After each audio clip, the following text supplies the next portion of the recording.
Pancadashi that we had covered until now. The main subject of Pancadashi is the existence of Atma. The first chapter takes your own experience into consideration. We tend to be confused with our own nature, but we can never deny our own existence, consciousness, and that we always want happiness. Pancadashi discusses consciousness as its main subject. Body identification is the first thing that must be removed. The next identification is mind. The mind carries everything that we have experienced and also what we have discarded. This creates a clutter in the mind. This leads us to a question why we do not know Atma. Mind, we know, is an instrument. We do not know the speciality of Atma. What we know generally is only the lakshyam of the Atma. Therefore, we need to learn these Vedantic Shastras. It is not possible to know absolute existence. We should understand that there never has been the absence of your true nature. We feel that we do not know Atma because the infinite and the absolute can never be conceived. We make the Atma finite for our empirical purpose. Pancadashi begins with this level. The first shloka was invocation. The second shloka talks about who is the adhikari to study this book, Pancadashi. Shloka 3 to 6 takes us to the three states of consciousness, Jagrat, Swapna and Sushupti. From the 7th shloka to the 10th shloka, Satchidananda Brahman is the topic. Next, the love we experience is discussed. We love ourselves the most. I am that Brahman because within me the happiness is there. How the self is known and how the self is unknown. Acharya has discussed the obstacles of not knowing from the 13th shloka to the 18th shlokas. That is Maya and Avidya. Vidyaranya Swamigal takes us from direct knowledge to the level of our three bodies and three bodily experiences. From there to Karana Shariram, Sukshma Shariram and Stula Sharira. If a change is possible, it is possible only in the Sukshma Sharira. The next topic is Vyashti and Samashti. The Karana Shariram, Sukshma Shariram and the Stula Sharira are only upadhis of Atma. These identifications should be removed and that is possible only mentally. Panchikaranam and the cosmic form of the Stula Sharira is the next topic. Jiva, Karma and its effects are explained. How the Jiva gets out of this samsara bandhana is discussed. We saw that what is inseparable from us is Atma. Inclusion and exclusion or Anvaya and Vyatireka is elaborated. Tattvamasi Upadesha and Bhagatyaga, which is removing the incompatible and retaining the common factor, is explained. Next, the topic is Shravana, Manana and Nididhyasana. In Shloka 53, the first line is about Shravana. In the second line, it talks about Manana. The definitions of both Shravanam and Manana are given. In the 54th shloka, Nididhyasanam is discussed as the continuous contemplation on the same subject. Nididhyasanam is the deep association of ourselves with knowledge because the bodham, jnanam and the knowledge are there. This is not a state where we forget everything as is often misunderstood. It is with knowledge, with awareness. The 55th shloka talks in detail about how you enter into that samadhi level of nididhyasana. In normal meditation, we have triputi. Then gradually, the object of meditation alone remains. From the triple awareness, now the meditator is not there. The process of meditating is also not there. You only remember the object of meditation. The unwavering flame of the lamp is compared to the steady chittam. If you can focus on this moment every day, even for less than a second, that energizes your mind tremendously. When we talk about Nididhyasanam Samadhi in Vedanta, The universe is our object. The aim of that meditation is to know universality, that all-pervading nature. That is Vedantic Samadhi. Therefore, when you meditate in Vedanta, the Vedantic meditator is not disturbed by anything. The main point is that the object of meditation alone remains. In Vedantic meditation, the object is the Atma, existence. This we call as Brahmakara Vritti. Swamiji concluded with this. Over to you, Swamiji.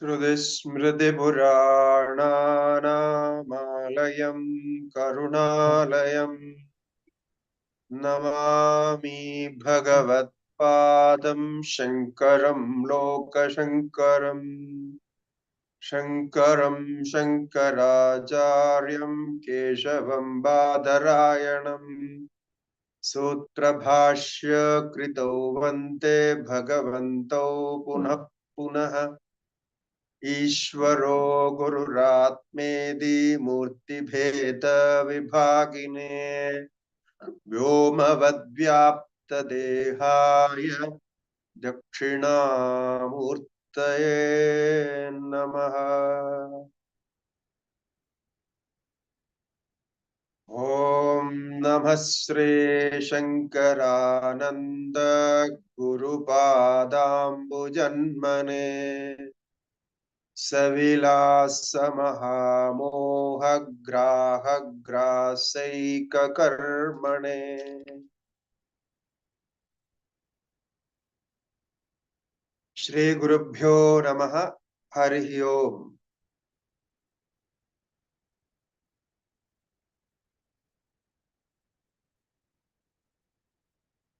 Vedantic Samadhi is called Nididhyasana.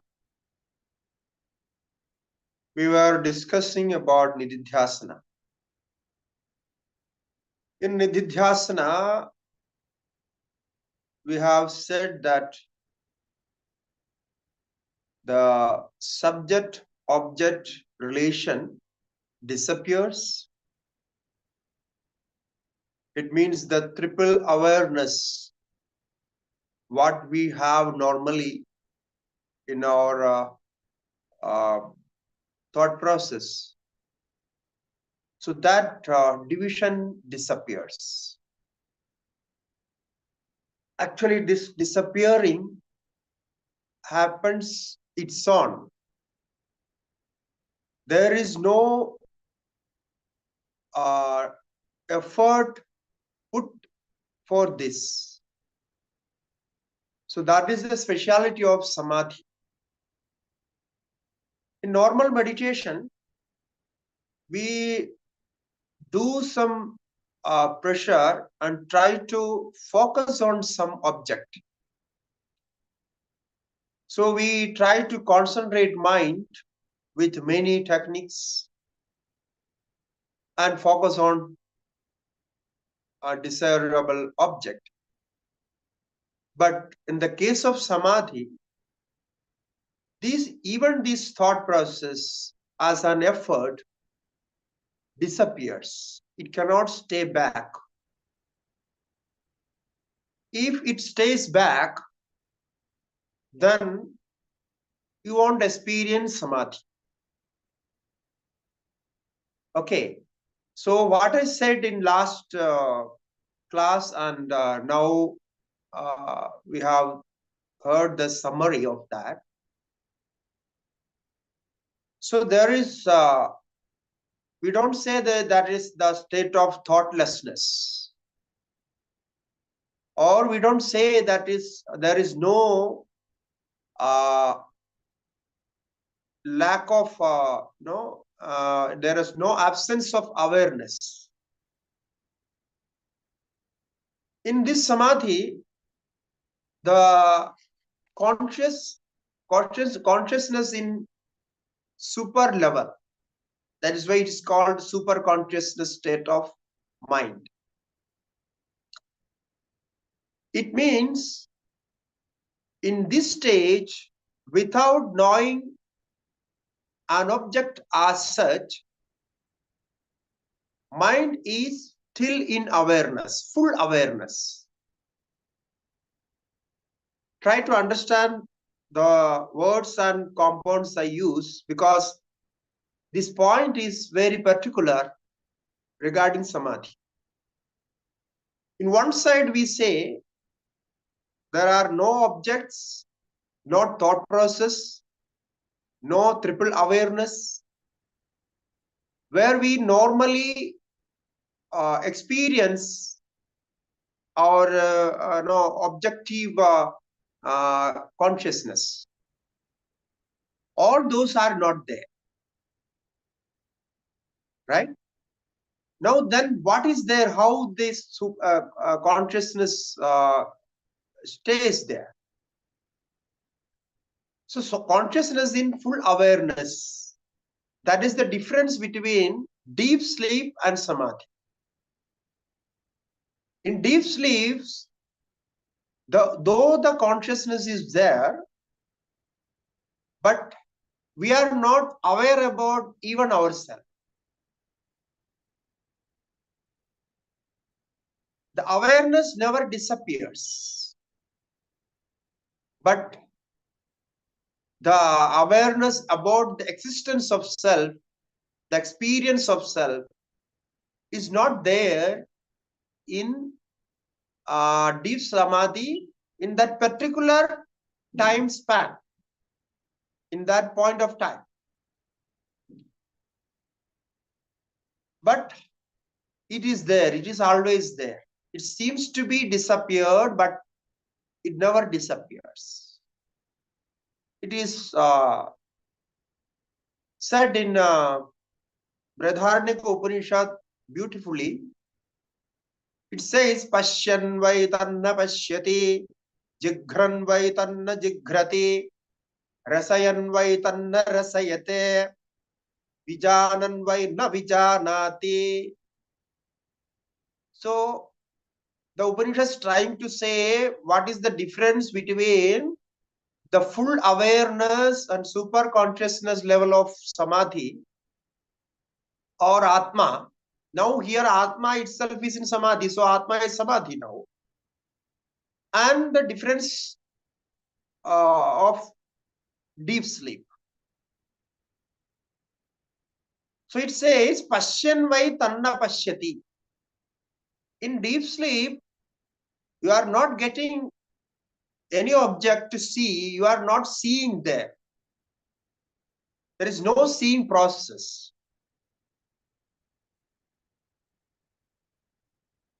But you are still seeing without seeing.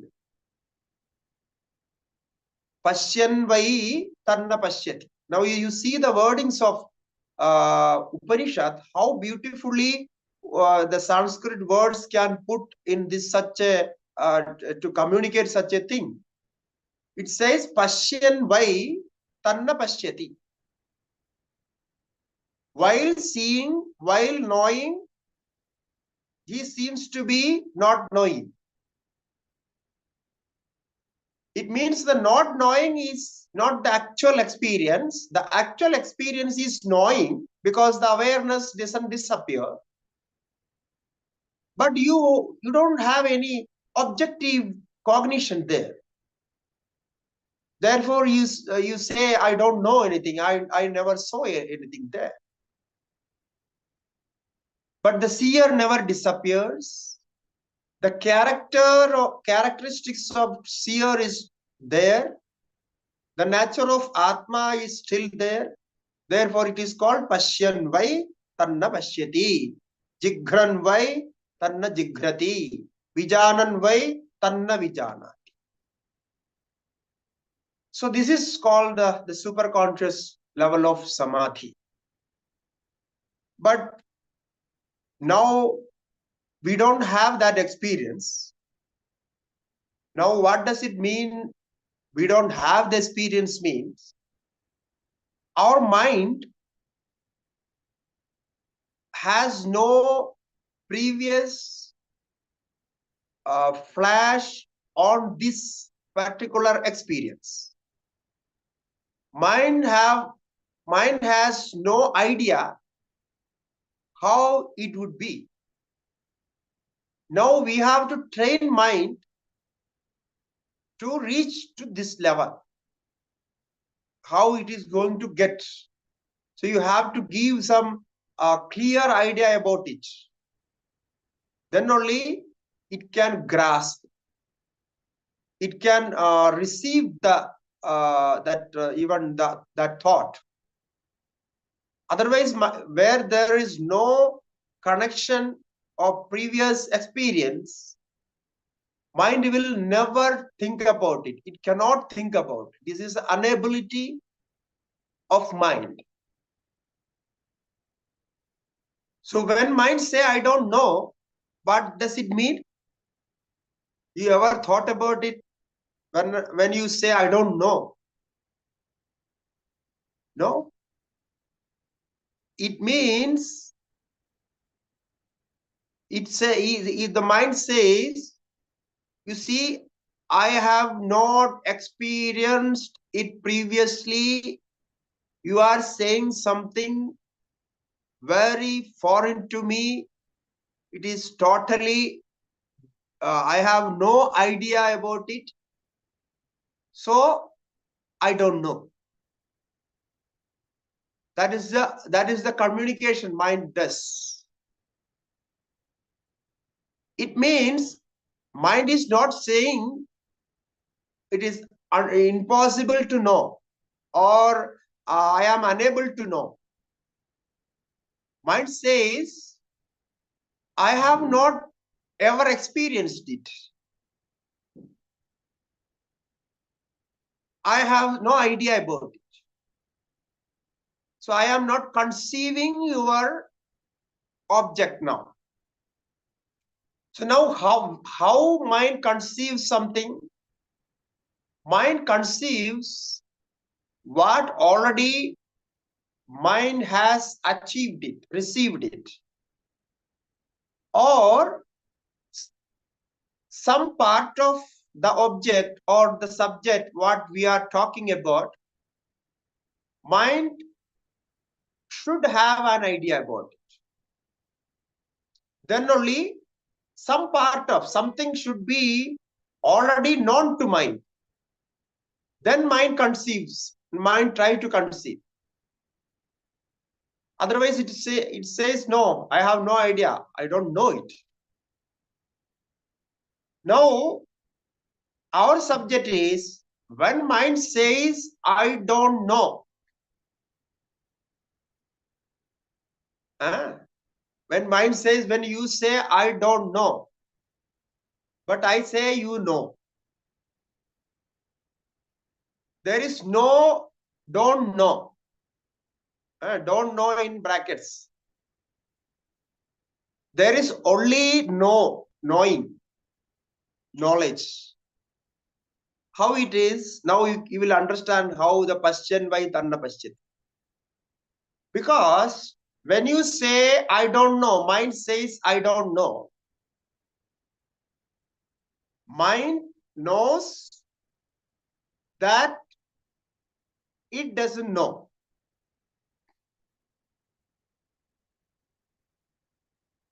You got it? When you say, I don't know, mind says, I don't know. You say means mind says. Mind says, I don't know, I have no idea. So now our point is, mind says, I don't know. Atma never says, I don't know. The I don't know word is not Atma's word. Atma never say, I don't know, because Atma cannot say, I don't know. Atma is knowledge itself. The consciousness is itself. It is super conscious about everything.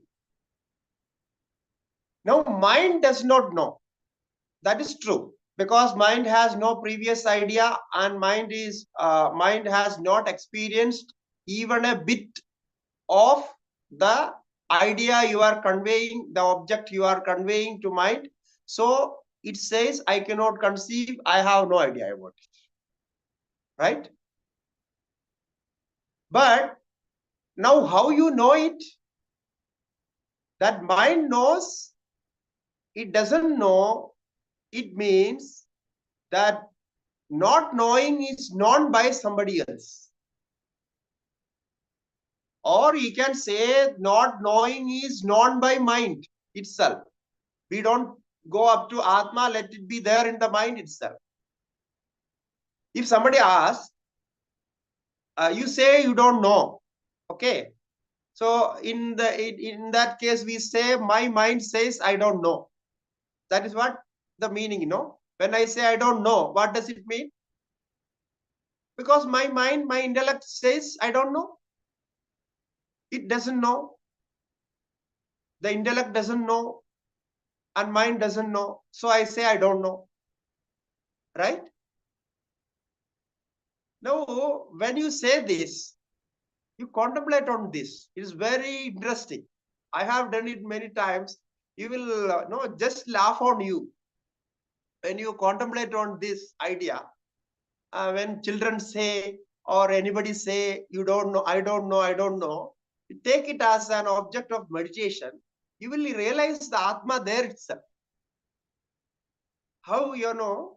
That is what we are going to discuss in next 2 slokas.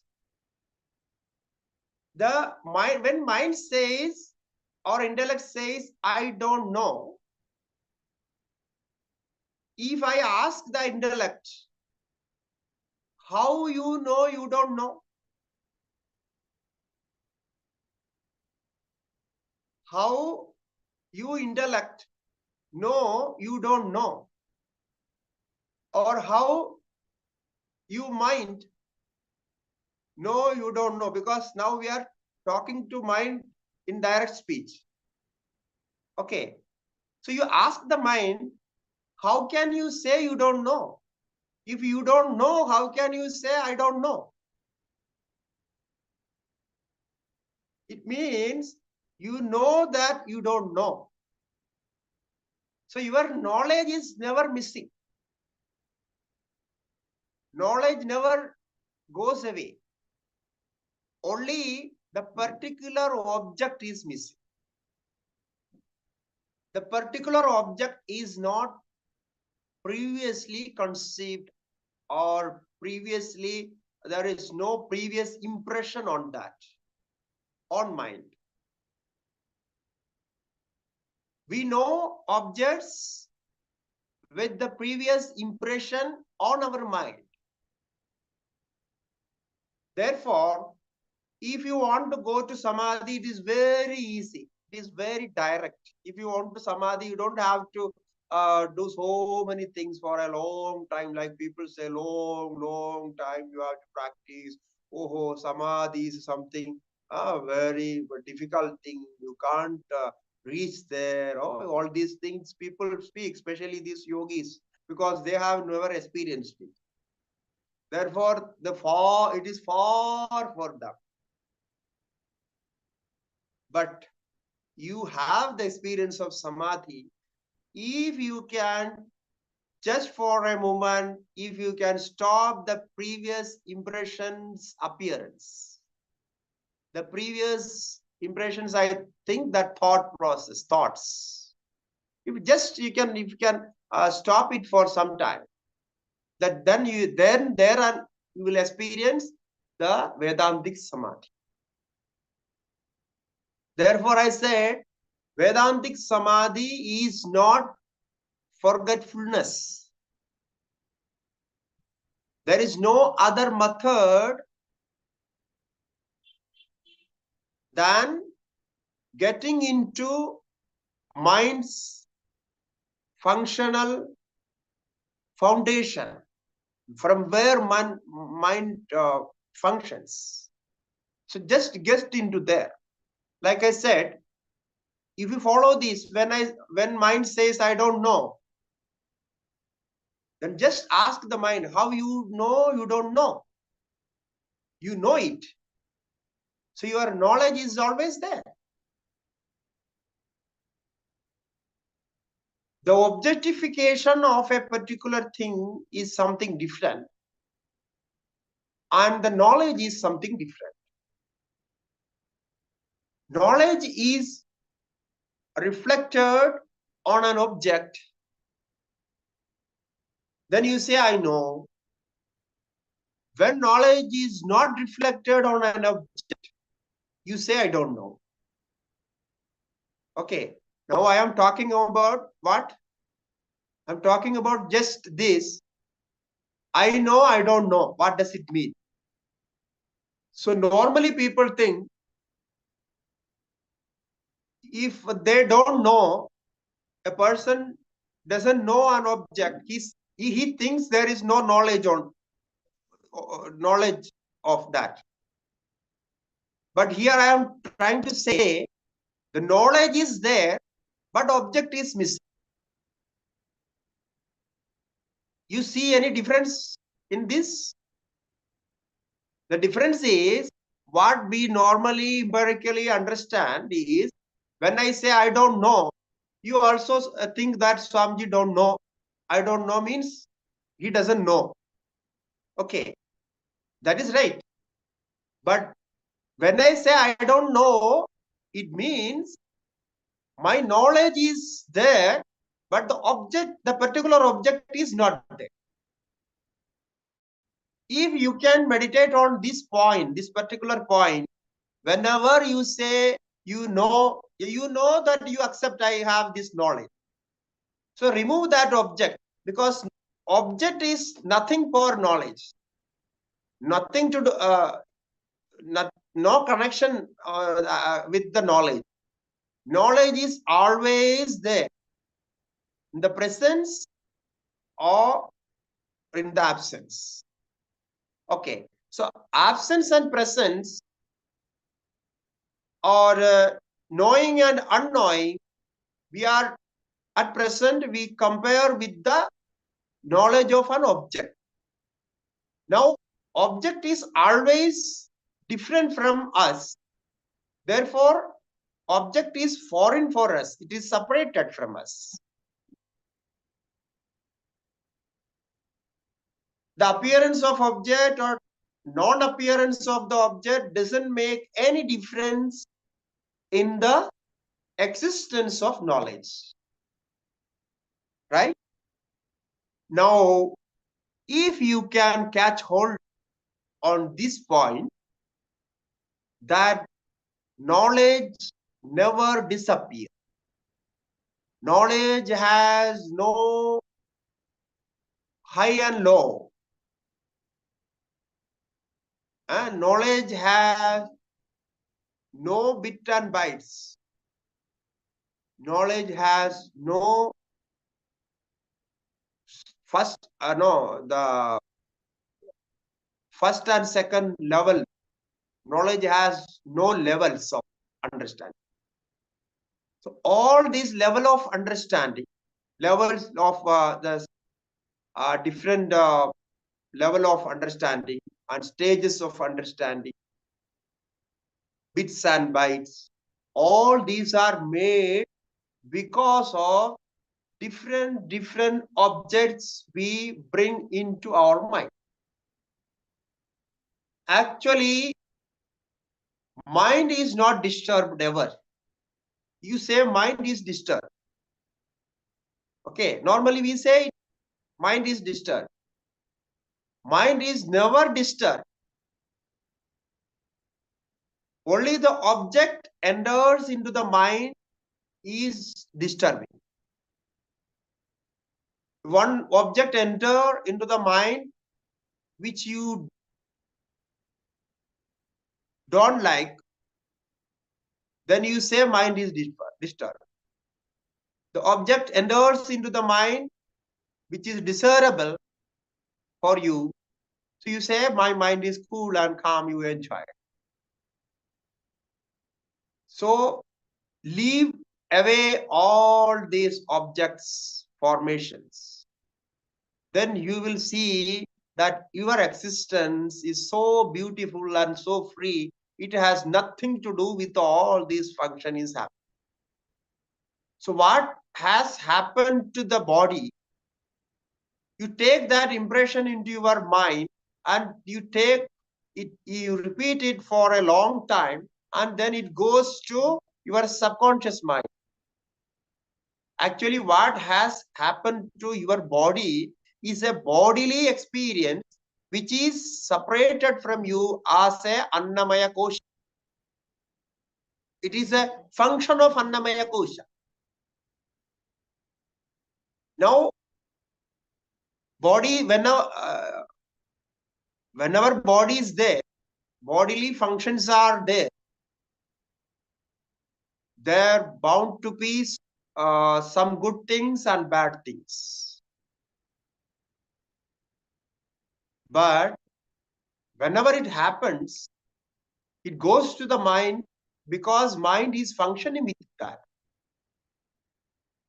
Like one of your friends who was traveling with you, when you had some accident, is you slipped there, you fell, and you had some bounce and so like that. So the friend was traveling with, along with you. So he also saw it or she also saw it. So the experience you had is similar to the person who were the same experience he also carries. For some time, that person will also feel the pain that you are feeling. But actually, the actual pain is not there in him. The pain is there, or the problem is there in your body. But he also feels the pain. Seemingly, he also feels for some time, like a flash. Now you think how it happens. We know that person is totally separate. That person has no, although he is a friend of you or she is a friend of you, but she has no physical connection with you. She is not your part of your body. Even then he feels it. Now what do we see? We say it is empathical experience or a sympathical experience or whatever. Sympathy or empathy or no, love or whatever you say there. My point is not that. I'm not saying about the point of emotion. I'm saying the point about mind. Now the mind in that person, the friend, is, you know, that is separate. But because mind sees it, mind know it, it takes the pain, some flash of the reflection of the pain.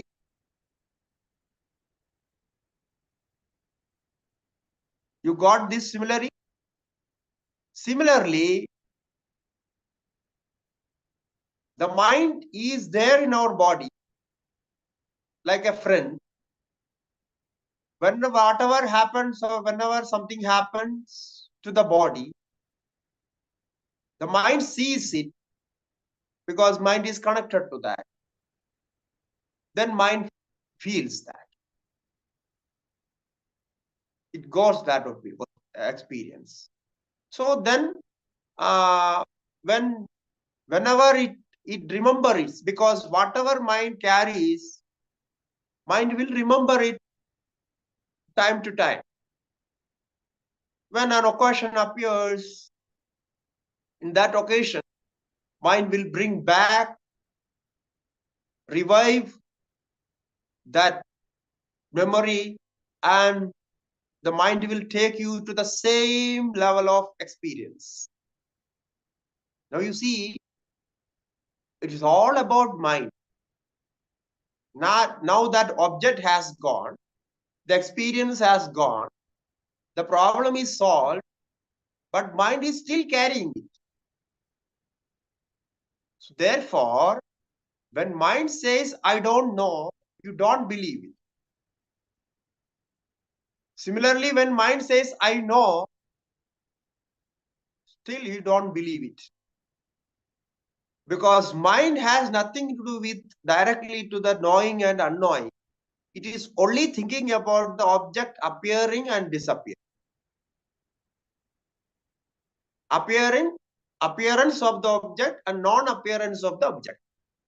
So appearance of the object is knowing for mind, and non-appearance of the object is not knowing for the mind. Therefore, mind says, I don't know anything in deep sleep. That is what it says. But the knowledge is not gone. Right? Now we will see the slokas. Now, in this level of samadhi, in this depth, here Vidyaranya Mahaswamiji is going to talk in 2 slokas, very, very important point of samadhi, Vedantic samadhi. So therefore, I gave this long, bhumika, introduction for these 2 slokas. Vrittayastu dadani majñādāpyātma gocharaha.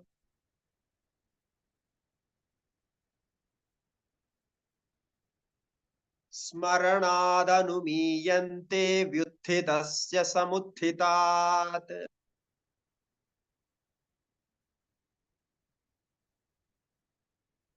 Now, the anvaya, the connection of the words is like this.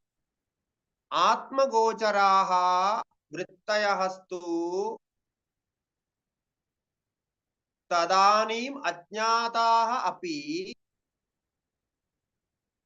smaranāt anumīyante vyutthitasya samutthitāt. Okay.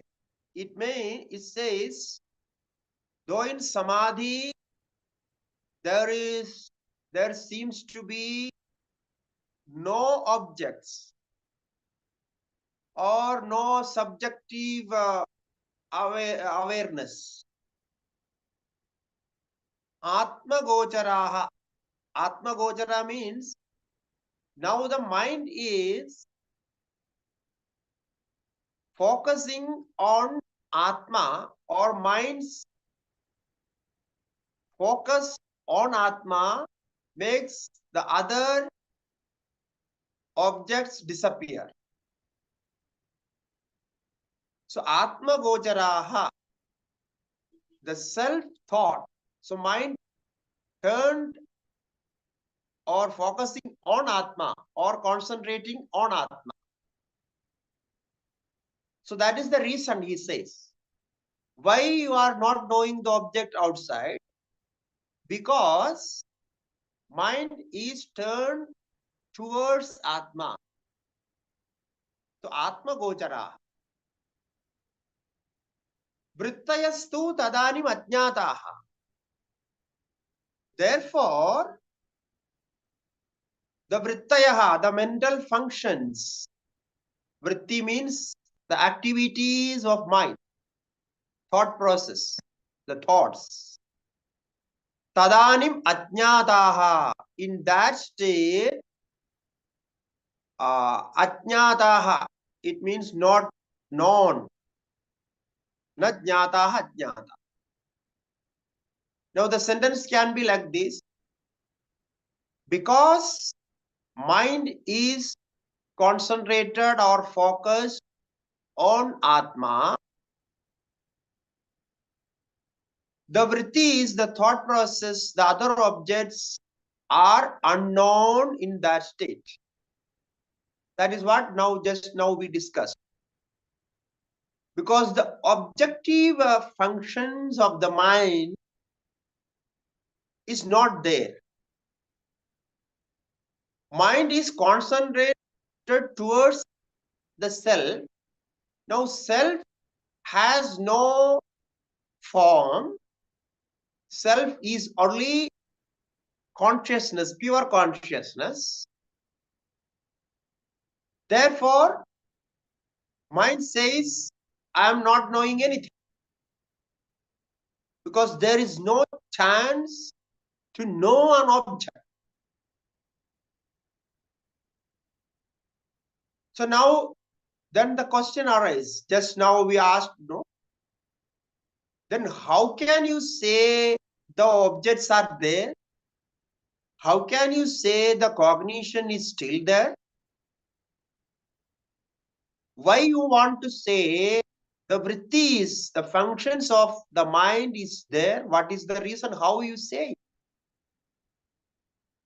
Then the next line says, Vyuthidasya samuthitad. When that same person come back to the Jagrat, waking state, he resumes all those memories through recollection of memories. Like in Sushupti. In Sushupti, there is no thought process, though you don't know anything there. But after waking, when you come back to waking state, we recollect that we had a good sleep. The experience you recollect. It means when you are there in Sushupti, the mind has no objective function. Therefore, mind is not able to say that I have known this, known that, known it, known that. No. There is no it and it's nothing there. So therefore, what it says, I don't know. But after waking, it says, I had a good sleep. Now, I had a good sleep. Who had this sleep? Who experienced this sleep? Of course, we have to say, mind was there in some form. Because who remembers, who recollects the experiencer of that experience, only that person can recollect his experience. If I have an experience, I can recollect. I cannot recollect somebody else's experience. Right? So it means I am there. The recollector is there. The person who is remembered. Therefore, smaranad anumiyante vyuthidasya samuthitad. Because as soon as he wakes up, the memory comes back. All the functions of mind come back. So by that, we can infer anumiyante. It can be inferred that there are vrittis, there are some knowledge, there are some cognition, something is there. Otherwise, how can happen? Now, this point, I say, you cannot find this particular point in any of the yogic textbooks or yogic samadhi process. It is only there in this Pancadashi because this is the actual and scientific experience. Even in modern science, they say the mind never stops.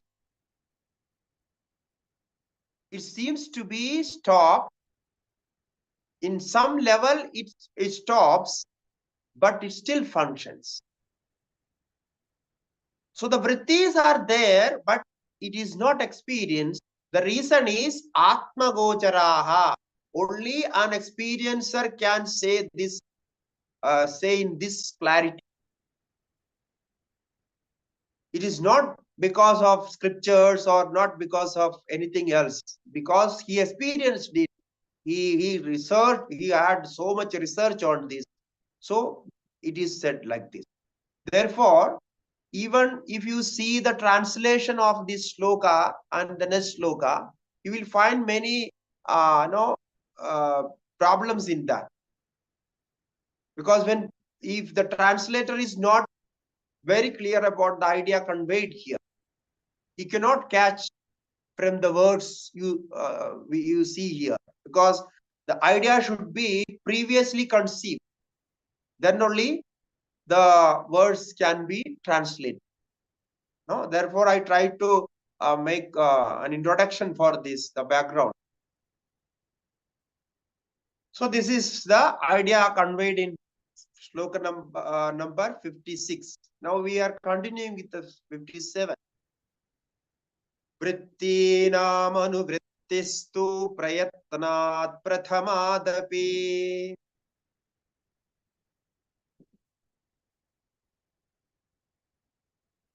Adrishta sagridabhyasa samskara sachivad bhavet.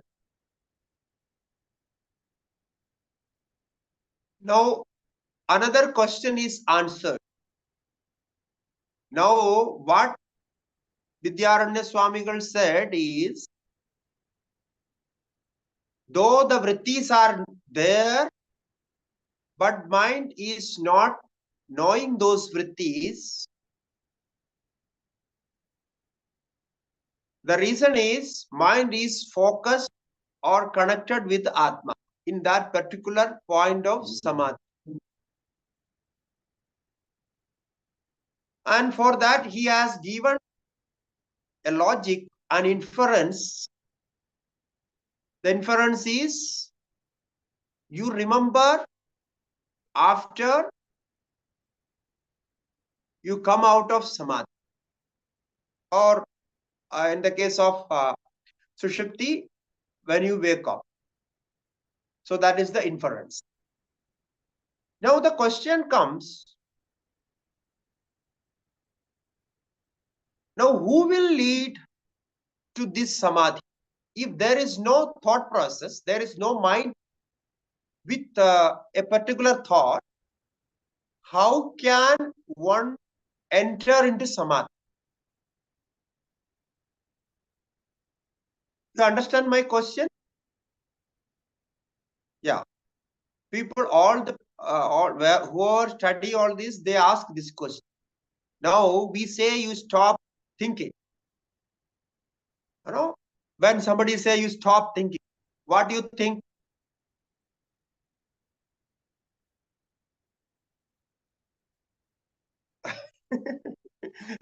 If somebody says stop thinking, you will be thinking on stopping thinking. No, you will still thinking. Now, how to stop this? Or what this fellow says, how can I stop this? So you cannot stop thinking, because thinking cannot be stopped. Because stopping of thinking itself is a thinking. So therefore you cannot stop it. So if you want to stop it, you have to stop the function of mind. While mind is functioning, I say you cannot stop thinking. Now, the next important question is, can we stop mind? Can we stop the functions of mind? Is it possible? Can we stop the functions of mind? Is it possible? Huh? No. How you say no? Because if you stop the function of mind, it means the brain is stopped. If the brain is stopped, then what happens?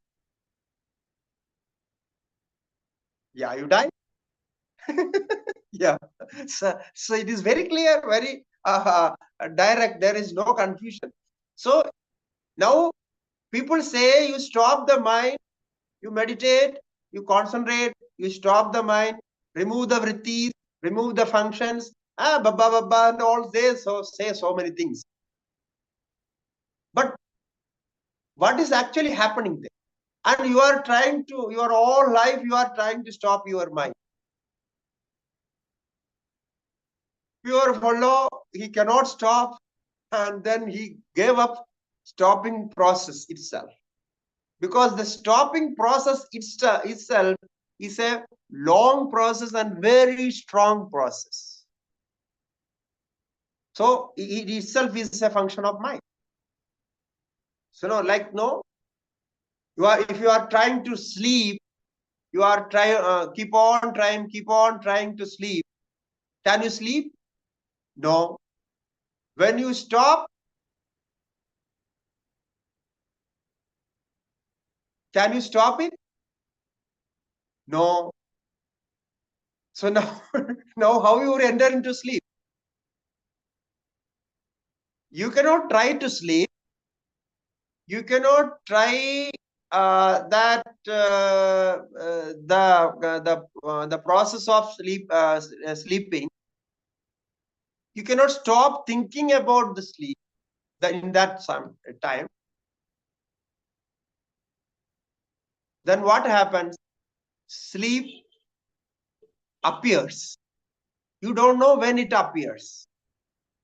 So it means in a stage, mind has no role in entering to samadhi or entering to sleep. Am I right? Now you say, who is meditating? Meditating, who is meditating? Who is meditator? Mind is the meditator. It means until mind is the meditator, you cannot experience samadhi. Because mind will keep on meditating, daily meditating for hours and hours. Now it will not stop meditating. If it will not stop meditating, samadhi will not come. Like if you keep on thinking on sleep, the sleep will not come.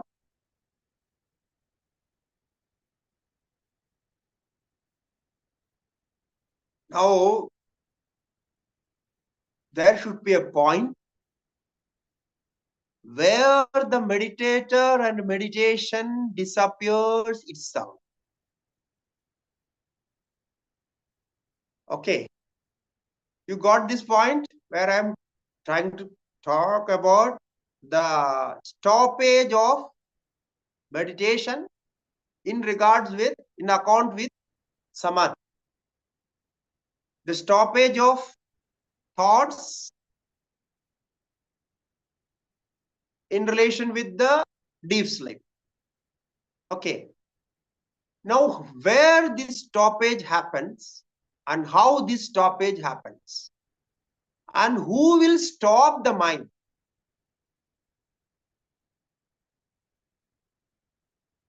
It's a very interesting point. If you know about psychology, if you are any of our students, if you know about psychology, you will be interested in this point. Who is stopping the mind? This is a question. Now you see, the mind itself cannot stop itself. It's not possible. Because mind cannot stop itself, because if it is a stopper, the stop maker, then what does it mean? Still it is there, because it is trying to stop. No, who is trying to stop mind? Mind is trying to stop mind itself. Is it possible?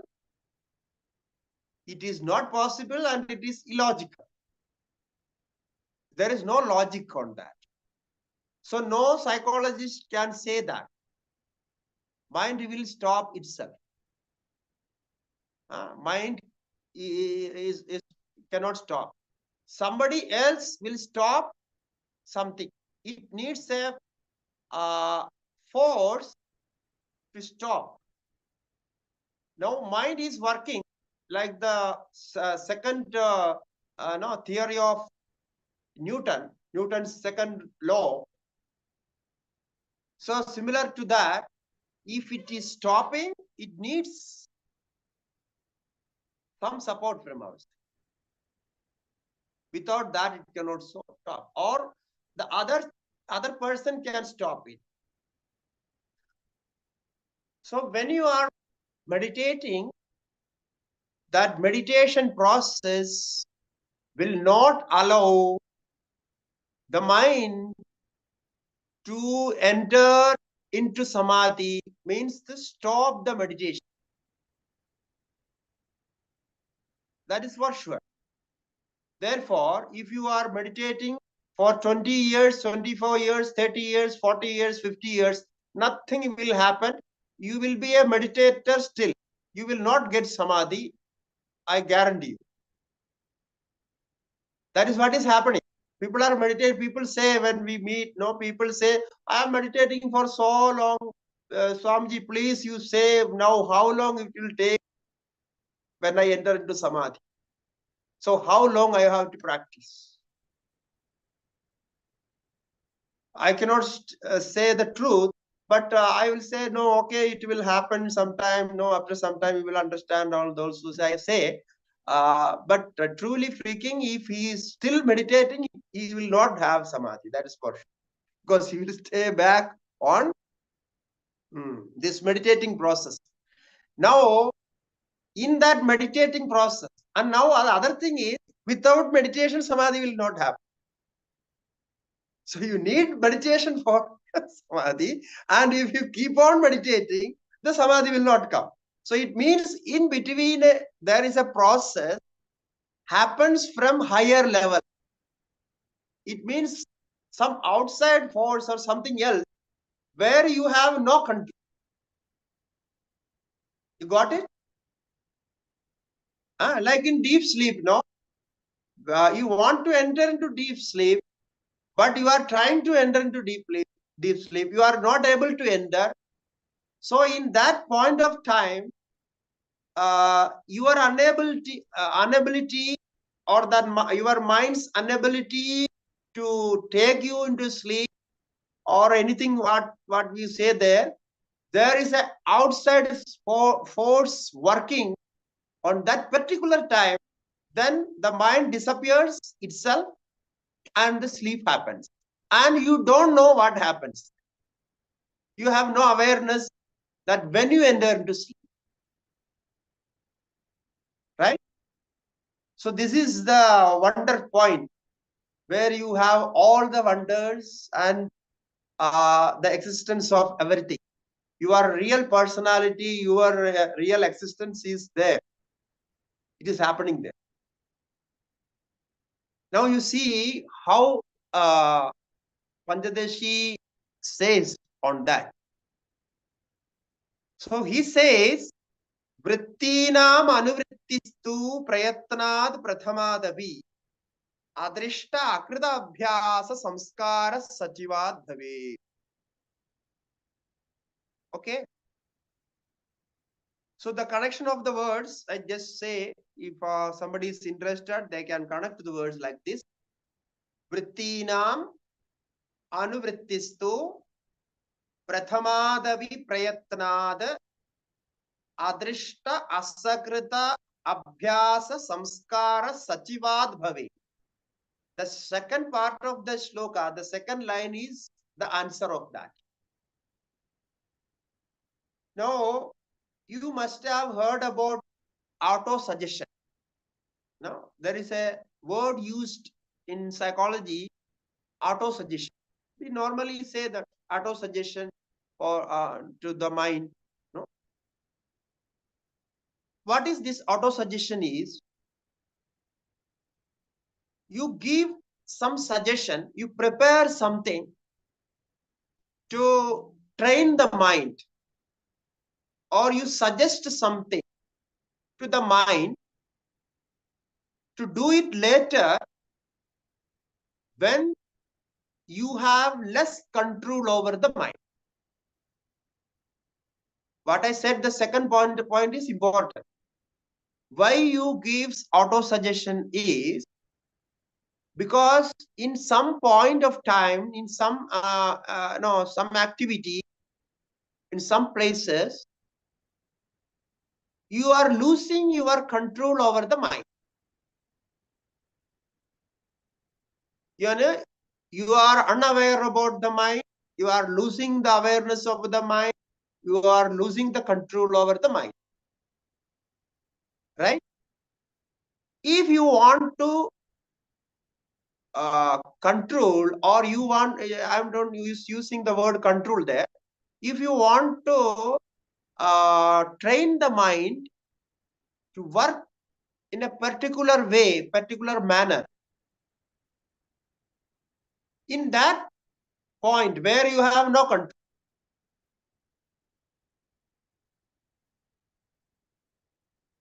Understand what I say? Where we are trying to make auto-suggestion. Why we need auto-suggestion? So that is what I am trying to say.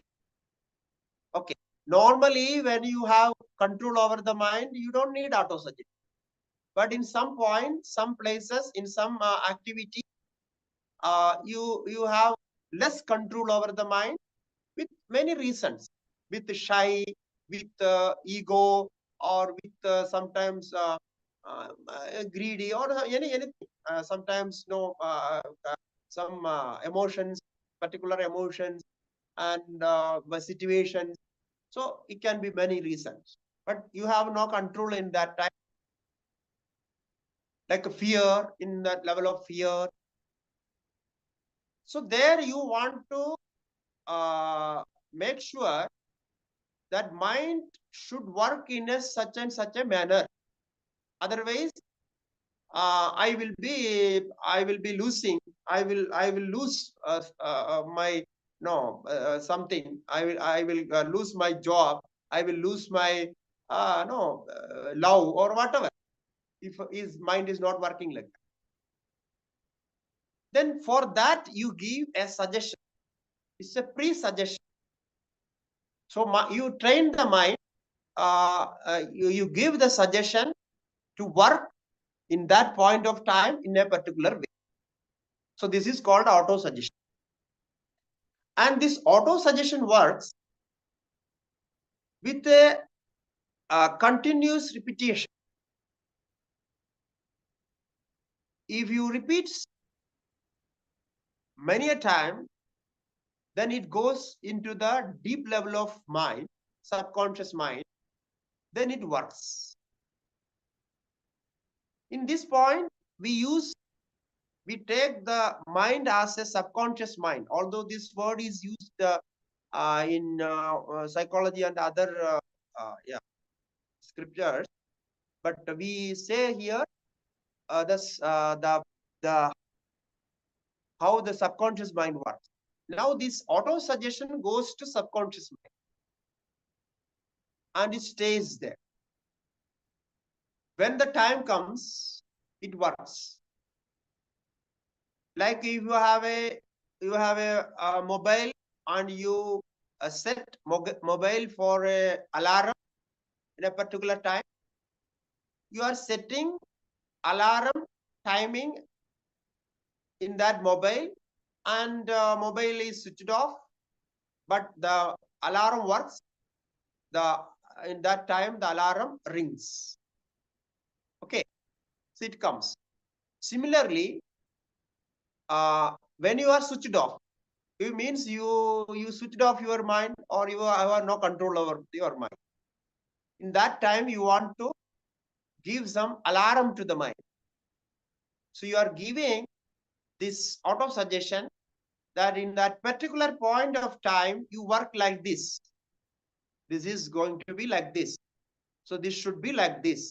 So you give previous suggestion and make sure that mind works like that. And it works. So this thing is worth understanding. It's actually is very useful for our life, this auto suggestion system. Now, if you give wrong auto suggestion, what happens? No. If you don't know how mind works with this auto suggestion, most of the time you are giving wrong auto suggestions to the mind, and mind work wrongly, and then you suffer. Okay. Therefore, be careful with this auto suggestion things, because auto suggestion can make good things as well as bad things. Okay. So now, here in Samadhi also, in Vedanta also, in this stage, we need auto suggestion system of the mind. And this particular word was not there in the time of Vidyaranya Mahasvami. So he is using it as a adrishta, akrita, abhyasa, sanskara, sachivat. It means adrishta, asikrita, samskara, sachivat. So you have practiced for a long time. So you made a samskara, strong emotional impressions. Samskara means strong emotional impressions you made it. Samskara, sachiva, samskara means strong emotional impressions. Sachiva means by the support of that.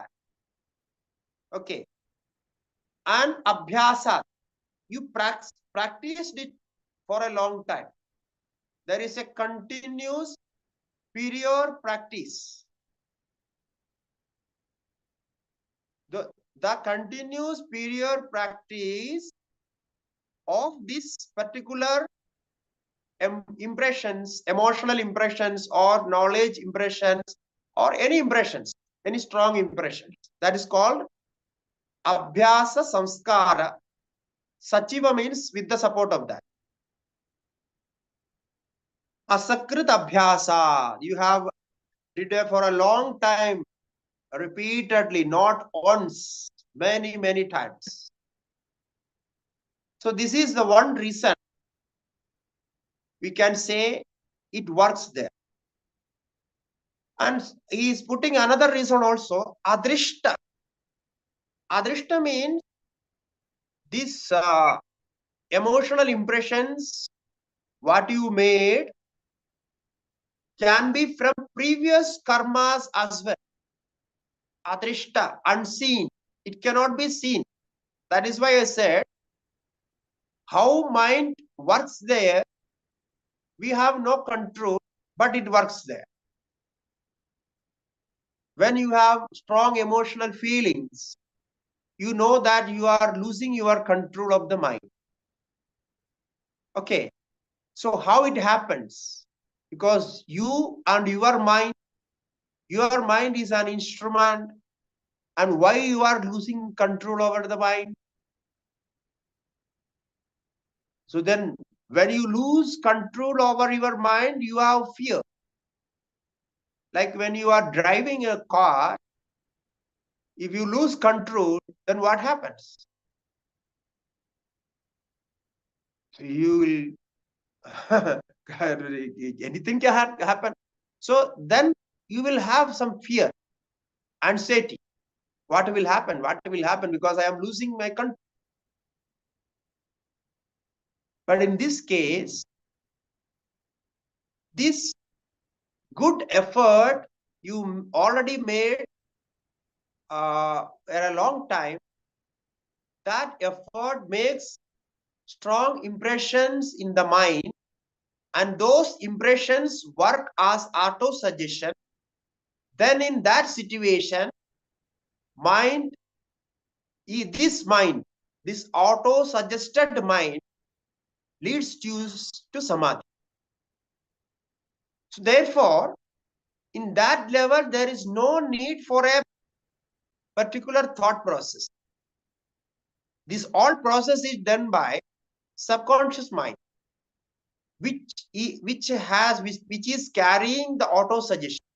Therefore, your practical mind, conscious mind, is thoughtless because it lost all the control.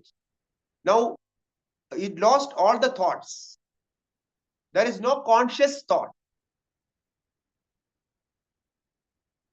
right? It is in the language of psychology, we say conscious mind. Therefore, I am saying conscious thought. It is not in the case of Atma. Atma's knowledge is always there. That is different. Now, in the case of mind, this conscious mind is lost his thoughts. Therefore, you are in Samadhi or you are in deep sleep.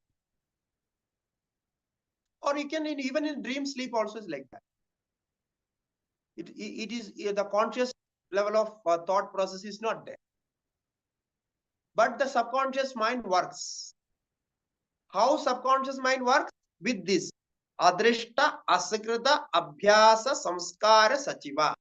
If somebody is studying psychology, that person must understand these two slokas in connection with the Patanjali Yoga Darshan. Then this level of consciousness, this level of thought process, how auto-suggestion works, how subconscious mind works, and therefore there is no shortcut for Samadhi. Because this auto-suggestion, this achievement of emotional impression, samskaras, can be made only by practice of serious and serious practice. No other way, no shortcut for this, because this can be made only by this. Yeah, this is why it is called Ardashtakrita Samskrita Sachiva. Therefore, even a thoughtless mind can enter into Samadhi. Even the mind which has lost its control over thoughts can enter into deep sleep. So the deep sleep has an extra, somebody has an extra connection. So that connection is subconscious mind. And the subconscious mind takes all your previous karmas and karma phala. Through that, the God's grace works. Okay. So, vrittinam anuvrittistu prayatnad prathamadavi. That is what it is saying. So, the mind continues to be fixed on Paramatman because it is focused on Paramatman. When you start practicing meditation, you are forcing mind to concentrate on a particular object. But in Samadhi, you cannot force because you have no control over there. Mind is disappearing. Therefore, how it can be there in Samadhi? It can be there with the auto-suggestion.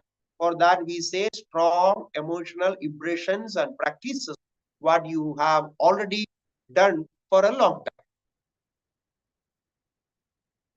I think you understood this.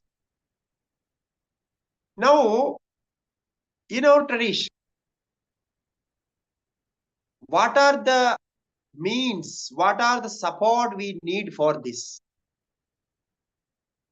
You cannot just go to a meditation course camp or meditation course and pay some lakhs of rupees and be there for some time and have Samadhi. No, it is not for sale. Though people are saying that they're selling Samadhi or selling these things. So they can teach so many things like I am teaching you, I am reading this book, I am teaching you. Similarly, they can teach and they can take their fee. That's okay.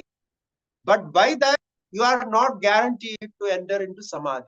For Samadhi, you are the person, you have to practice and you have to train your mind by yourself. Your mind cannot be trained by nobody. Nobody else can train your mind. You can train your mind. So for that, to train your mind, to get into this level, you have to put your full effort. And how you have to put your full effort, effortlessly. So you have to put your full effort effortlessly. Okay. So if you understand this, then the mind takes. If you put your effort with the stronger effort, mind will not be trained. Mind will collapse. So you put your effort effortlessly. This is the first point. Okay. I now, because today we had a good talk on Samadhi. There's so many points. So I just count some points, like how you are going to do this. So the first point is this. So you have to put your effort effortlessly. That is first point. Second point is good karmas. You must have good deeds, good karmas, good practices. So what is good karmas, good practices? Positive karmas, positive thinking, positive practices. So be positive always. This is the right way to enter into this experience. Okay, so the second point is good karmas means positive karma, positive thoughts. Now the third point is strong emotional impressions of this meditation practice sadhana. So now in this you need emotion, that we call it shraddha. In other words, we call it shraddha. Shraddha, Vishwasa. You have already learned in Tattva Bodham and Atma Bodham all this. So the emotion of love, emotion of dedication, so that makes the practice stronger and effective. The strong emotional, you have to make impression. What I am saying by this impression is samskaras. In Sanskrit we say samskara. In all Indian languages we say samskara. So it means impressions made of mind by the experience. That is called samskara. So strong emotional impressions you have to make. This can be made only by practice. No other way to make these impressions. If you read more books, people say, people may think like that. If I read more on Samadhi, more on meditation, I can do meditation easily because I have read more on that. Is it possible? No. According to this theory, you just follow me, it is interesting. According to this theory, if you read more and more books, you will definitely get an impression, samskara, but that samskara would be reading samskara. So you can read more books and continue to read more books.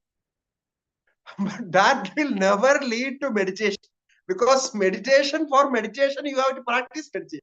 So by reading and getting more information, meditation doesn't come. Okay. So like, people read books on cooking. They read more books, especially ladies, if they want to know more cooking, they will read more books and see YouTube and learn more. So what will happen? They will get a samskara according to this theory. Of course, samskara will be there, impressions will be there. But those impressions are to read more and more on cooking and more see videos on cooking. But the actual cooking will happen only when you start cooking. So the cooking will only give cooking samskara. Reading cannot give cooking samskara. You understand this? So this, this is the interesting point. We are confusing because we are wasting time because of this. We are keep on knowing reading, and for the whole life we are reading. If you read, you can read more fast.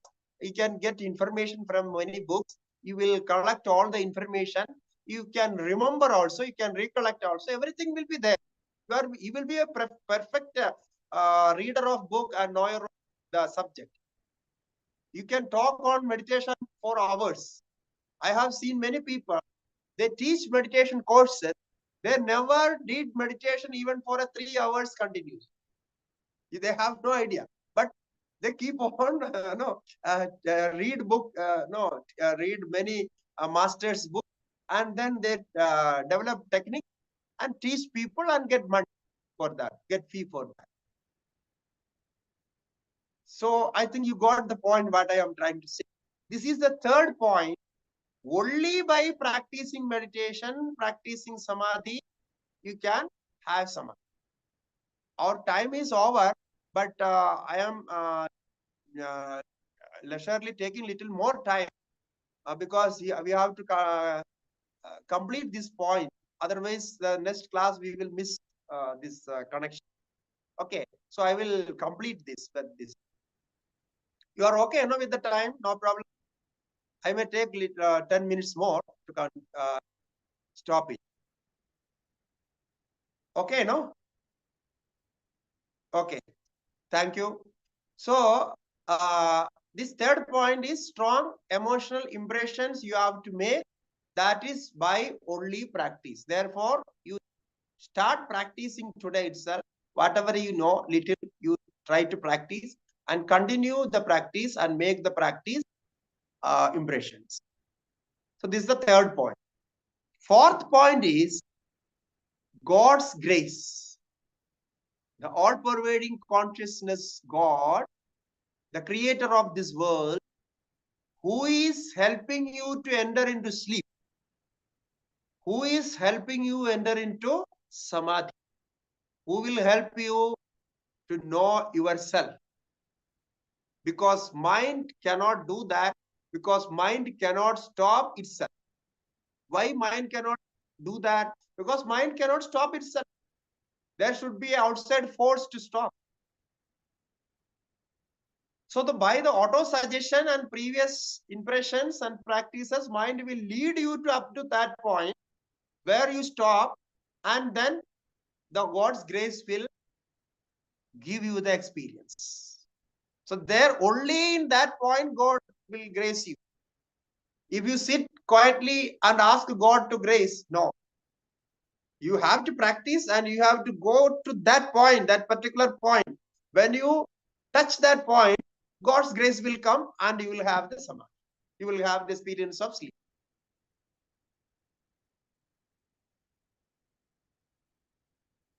Okay. So this is the fourth point.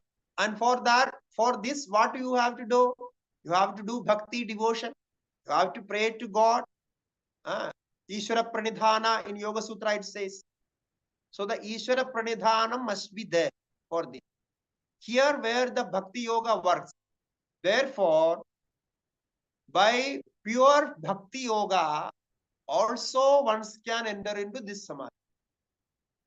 So, Samadhi Ishvara Pranidhanadva. There is a sutra, direct sutram there in Yoga Sutra.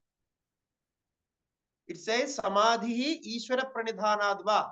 By God's grace, surrendering to the God, also you can get Samadhi. So there is an option. So this is also there. Now, this is the fourth point, I think.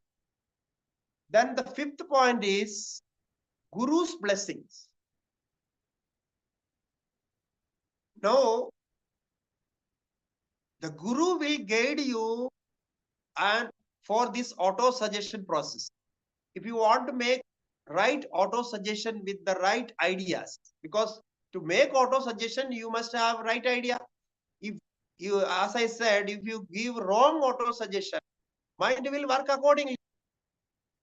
You will give so many imagination to mind, and mind will carry those imagination and work, try to work on that, and all the false imaginations will lead you to false experiences, and then you will, at last you will fall on that. Okay, you will miss the main point. So when you miss the main point, you will be miserable. Okay, so so for to get the right point, a right way of this practice, you must have a guru, right guru. So that is called Guru's blessings, is the fifth point. Now the last point, the sixth point we can say is, as here it is said, adrishta. The effect of purva punya, purva karmas, what you have already done in your previous birth, with that you take a birth in this level. So here that you have some purva punya, therefore you are interested to such a this point, this subject, because you want to do samadhi, you want to practice samadhi, you want to get moksha. It means you have some previous karma. So try to understand that, and this that previous karma, if you know I have this tendency, so what we call as tendency, this tendency means your previous karma. So you have some tendencies, so that those tendencies are made like that. So like people have so many allergies. No, they have food allergies, water allergies, not this allergies, that allergy. What does it mean? It means the body has some reaction on some food or thing like that. So the bodily chemicals are not cooperating with those chemicals from outside of that particular food, right? So when that food, that chemical or that food, the chemical enter into the body elements very strongly react. It doesn't accept those chemicals. So then we call it as allergy. So it will react, or it will make so many problems, mental problems and all these problems. So it is like this.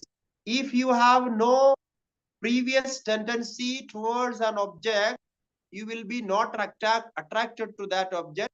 You will try to avoid that object.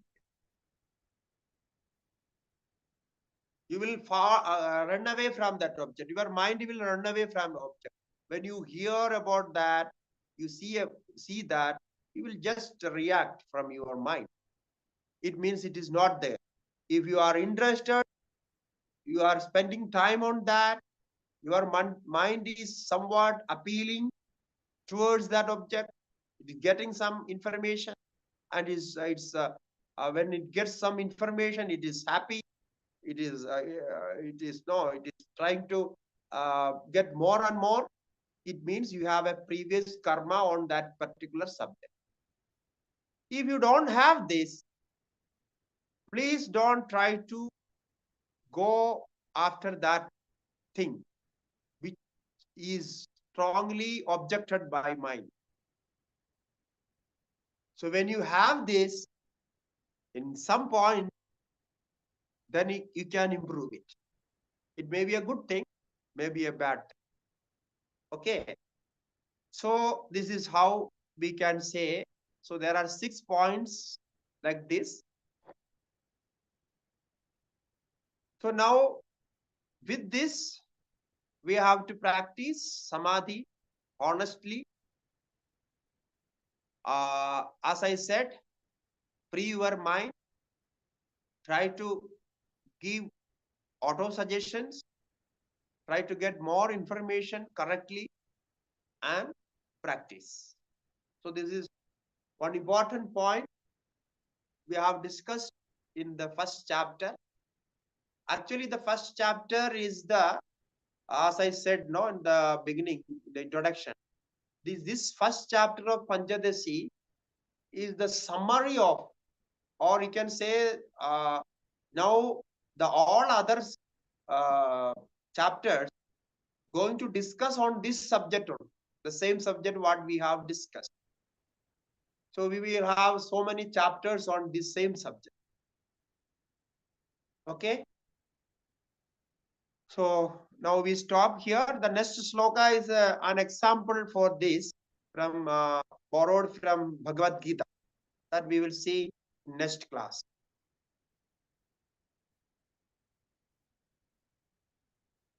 Yeah, if you have any doubt, you can ask. We can spend like 5 to 10 minutes for that. That's all.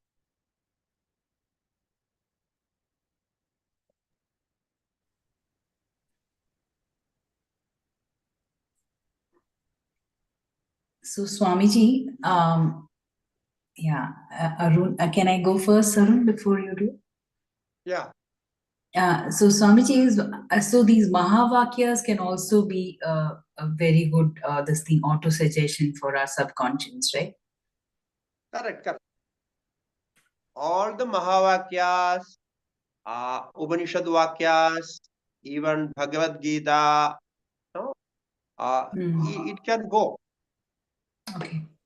So all these Vedantic teachings is nothing but forming these impressions on our. So Vedantic teachings along with practice of meditation is what leads us to Samadhi. For this particular, this kind of meditation, what we have already discussed, we can have this meditation through this. Okay. Thank you, Swamiji. Arun, I think, would you like to go next? Yes, thank you. I think part of my question is already taken by Ajita. So what other part is that, we connected the Samadhi example through the deep sleep. Yes. And we have studied the mind function that, Manasa, Buddhi, Chitta, Ahankaram as 4 functions, which is not there in deep sleep. At the same time, today we discussed that there is something else which is there, which is making us to say that, I had a good sleep. So that particular thing, how do we define what is exactly that? No, that is actually, that is not different from Antakarana, what we say. No, the same thing we say in different ways. When we say there is no mind, it means there is no conscious mind with the vrittis. It doesn't mean there is no mind.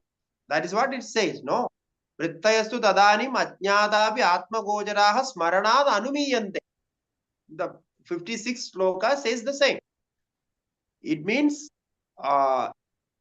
you have the experience of thoughtlessness. It doesn't mean there is no thought.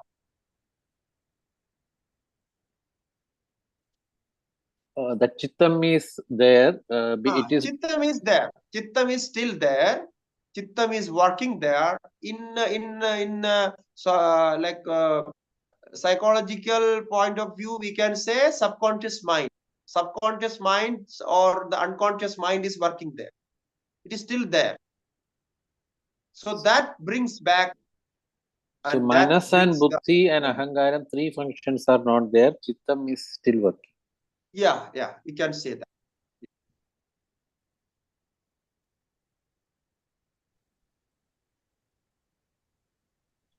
Asha Menanji.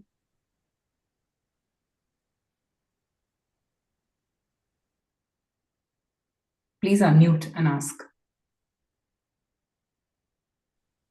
Namaskaram, Swamiji. Yes. Swamiji, I just want to know.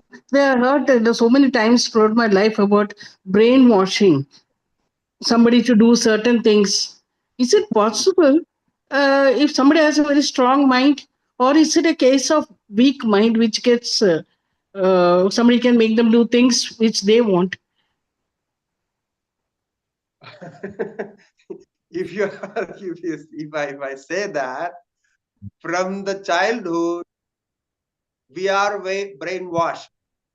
The whole life we are living, we are brainwashed, because the society brainwashes, the parents they brainwash us, and the community, no, the friends and the community where we live, they brainwash us. So whatever is there, even this teaching is brainwashing only. Now I am trying to wash your brain with this Vedantic thought. So this is also brainwashing. You are going to change your life, no? So if your no, the friends and others will say that Swami who started this online classes brainwashed my mother, brainwashed my sister, and brainwashed my wife. So the people will say that, because this is also brainwashing. So it is there always. So some brainwashing is useful and some is harmful. So leave the harmful brainwashing and take the useful brainwashing. That's only way out. Okay? Okay. Thank you. Thank you. Jai Shri Narayana. Yeah. Jai Shri Narayana. Swamiji, namaskaram. Please unmute and ask. Namaskar. Yes. Swamiji, you're telling that we have to give auto-suggestion. So that it should be given during meditation? Or what time it should be? Pardon, I could not listen it once more. Hello, we have to give the auto-suggestion for Samadhi. Yeah, correct. So during meditation, or what time we have to give this auto-suggestion? Auto-suggestion cannot be given during the meditation. Auto-suggestion always means you give before the event. That is what I try to say. Because when there is no control over the mind, you lose the control. I repeated many times this point. When you lose the control, when you have no control over the mind, then the auto-suggestion works. Therefore, you go give auto-suggestion.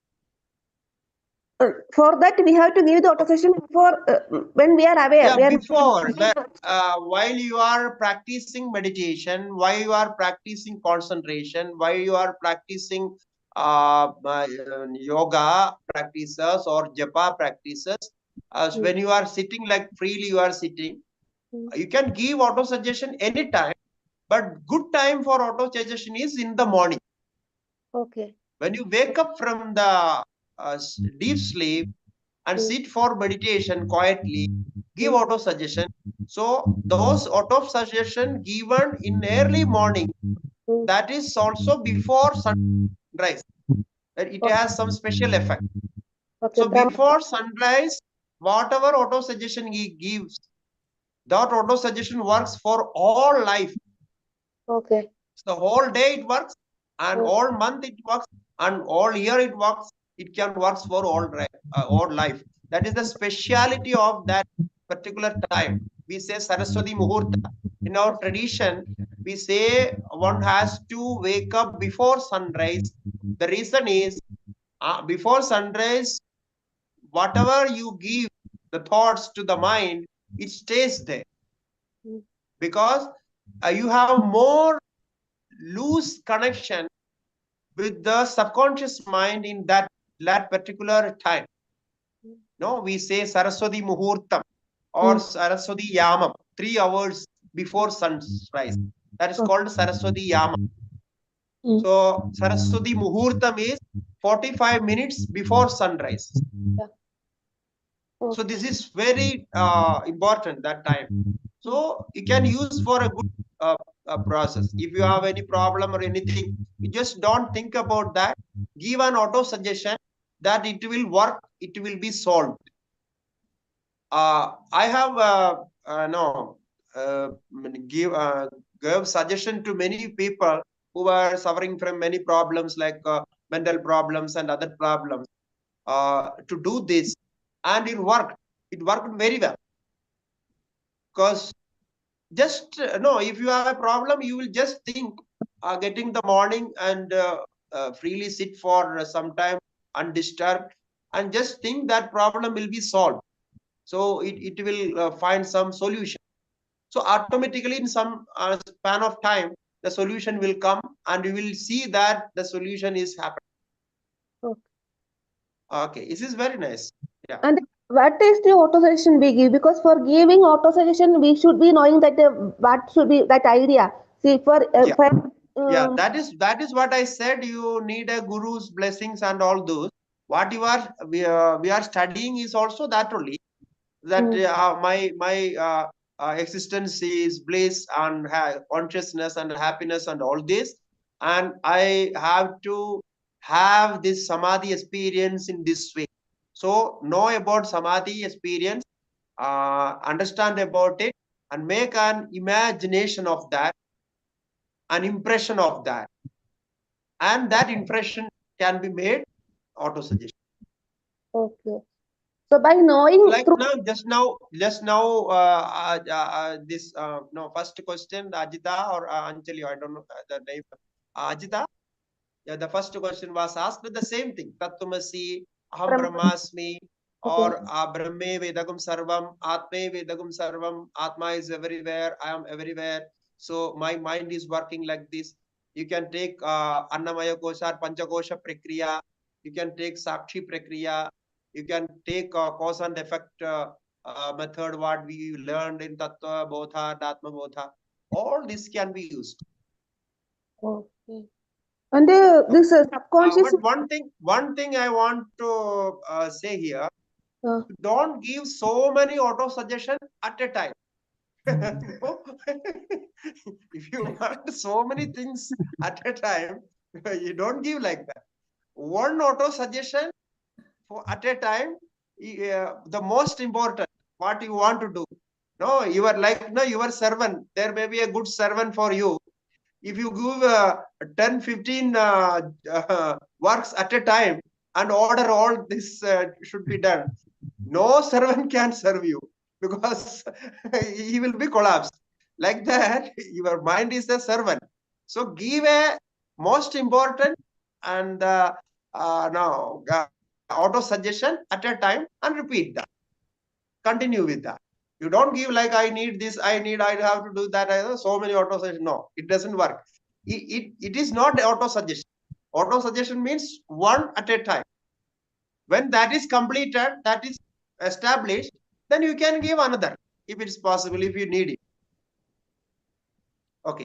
Can we take one more, Doctor? Dr. Hema Sachidananda wants to ask.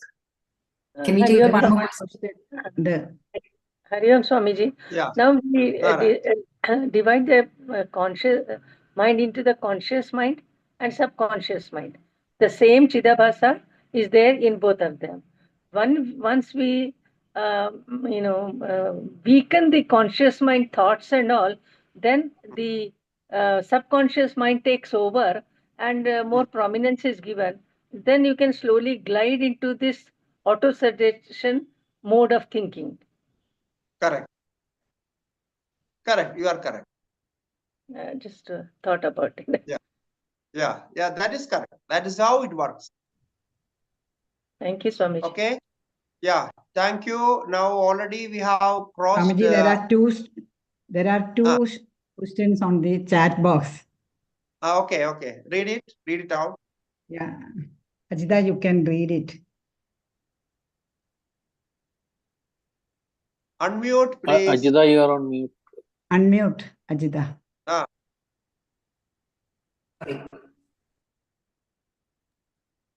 It was previously understood that knowledge is defined as connection between objects. Without objectification, how can we understand what knowledge is? That is what I wanted to say. When you know, I don't know. When you know, I don't know. When mind says, I don't know, the mind knows it doesn't know. So this is what I just introduced today. That is the knowledge. That is the original knowledge. You know, your don't knows. So all the do not knows are known to you. So that knowledge is your nature. So the knowledge is always there as the foundation, as a background consciousness of the conscious mind. The conscious mind works with this consciousness. So that is how we understand. Because it cannot be defined with the thought process. Because this knowledge is the background of the thought process. Therefore, it cannot be defined by thought process. One more question is there. Yeah. Yeah, the question is, could the shloka nirguno, nishkriyo, nityo, nirvikalpo, niranjanaha, nirvikaro, nirakaro, nityam muktosmi, nirmalaha? Could that be an auto-suggestion? Yeah, it can be, but the the problem is there are so many things with the thoughts. Because when if you want to say, I am Nirmala, I have no impurities. So I am Nirmala, I am without impurities. So now, how you understand impurities? The absence of impurities, you understand by impurities. Right? So this is a problem with the negation process. So in the negation process, you have to make more thoughts to make a negation. Nirmalaha, all these are there. Nirgunaha. Now, when you say Nirguna, what is Nirguna? So you remember all your gunas, qualities. Unless you remember the qualities, you cannot deny the qualities. Right? So how you deny it? By remembering it. So therefore, this difficulty is there in this process. It can be used if it is easy for somebody, some person who is much familiar with this process, he can use it. But it needs more thought process. So we have to find a way where the less and stronger thought process is applied. Less number of thoughts and stronger thought process is applied. So such thought process can make you more entering easily. You can enter, easy entering. It can happen like that. Okay. Yeah. So yeah, we can stop it here. The next time we will continue.